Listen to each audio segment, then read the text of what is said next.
Hai semua dan selamat datang. Hari ini kita nak kupas satu kuasa yang sebenarnya kita semua ada, tapi mungkin kita tak sedar pun betapa hebatnya ia. Inilah kemahiran yang membentuk cara kita berfikir, belajar dan berhubung dengan dunia sekeliling kita. Pernah tak anda berhenti sekejap dan terfikir, agaknya kemahiran apa yang paling asas yang jadi macam kunci utama untuk buka semua pintu ilmu? Nah, jawapannya tu, ia lebih dalam daripada sekadar boleh membaca. Benda ni kita panggil literasi. Okey, jom kita mulakan kupasan kita dengan fahamkan dulu kenapa kemahiran ini dianggap sebagai kuasa teras kemanusiaan. Jadi apa sebenarnya literasi ni? Ia bukan setakat kita tahu sebut perkataan. Definisi yang betul ialah kebolehan kita untuk baca, faham, tafsir dan hasilkan teks. Perkataan paling penting kat sini ialah tafsir. Maksudnya, ia bukan kemahiran mekanikal semata-mata, macam mengeja, tak. Ia sebenarnya satu proses berfikir yang aktif, yang kritis. Dan untuk betul-betul mahir berfikir secara kritis ni, kita kena faham dua tiang seri utamanya. Cara kita terima maklumat dan cara kita sampaikan maklumat. Dua tiang seri literasi ni, ia berfungsi macam dua gear yang saling berpaut tau. Kat satu belah, kita ada membaca. Ini proses kita serap dan hadam maklumat. Dan kat belah lagi satu, kita ada menulis. Proses kita susun dan keluarkan idea. Dua-dua ni kena bergerak serentak. Barulah literasi kita tu jadi mantap dan padu. Tapi, jangan ingat membaca tu satu tindakan yang simple. Sebenarnya, ia macam satu perjalanan yang ada 3 peringkat pemahaman yang berbeza.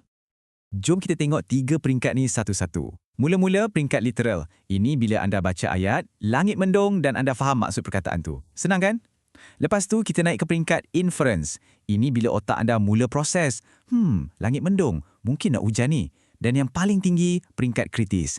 Ini bila anda buat keputusan. Okey, baik aku bawa payung siap-siap. Dari faham ke tafsir ke tindakan. Sama juga macam menulis. Ia bukan sekadar pasal ejaan dan tata bahasa tu betul ke tak. Itu cuma asas.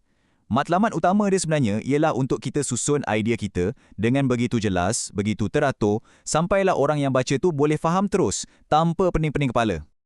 Baiklah, sekarang kita dah faham asasnya.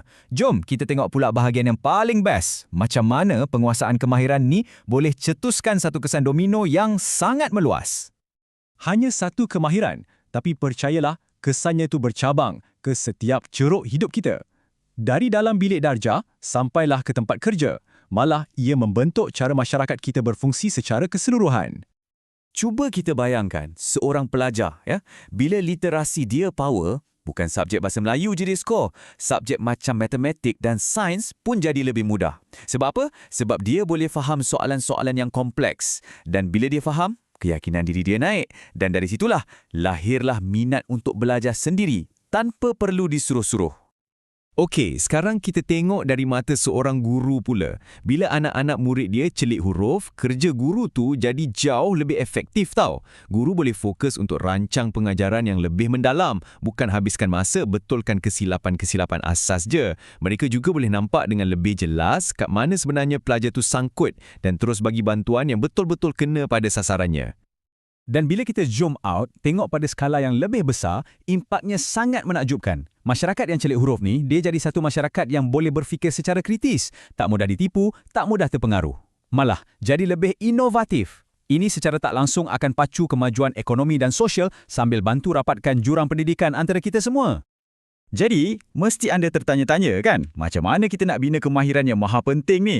Sebenarnya, ada 5 prinsip pengajaran yang dah terbukti sangat berkesan.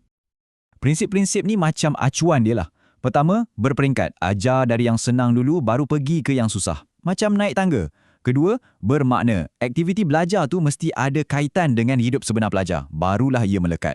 Ketiga, kontekstual. Bahan yang kita guna biarlah relevan dengan budaya dan dunia sekeliling mereka. Seterusnya, berterusan. Kemahiran ni kena sentiasa asah. Dan yang paling-paling penting, inklusif. Setiap pelajar, tak kira apapun tahap kebolehan dia, kena diberi peluang yang sama untuk berjaya. Tiada siapa boleh tertinggal. Baiklah, sebagai penutup, jom kita ambil masa sekejap untuk fikirkan tentang masa depan dan apa sebenarnya erti menjadi seorang yang celik huruf dalam dunia kita yang berubah dengan begitu pantas ni. Petikan ni merumuskan segalanya dengan begitu padat. Fikirkan literasi ni bukan sebagai satu subjek. Bukan. Fikirkan ia sebagai sistem operasi atau OS untuk otak kita. Dialah platform asas yang membolehkan semua ilmu-ilmu lain diinstal dan berfungsi dengan baik. Jadi, saya nak tinggalkan anda semua dengan satu soalan untuk difikirkan.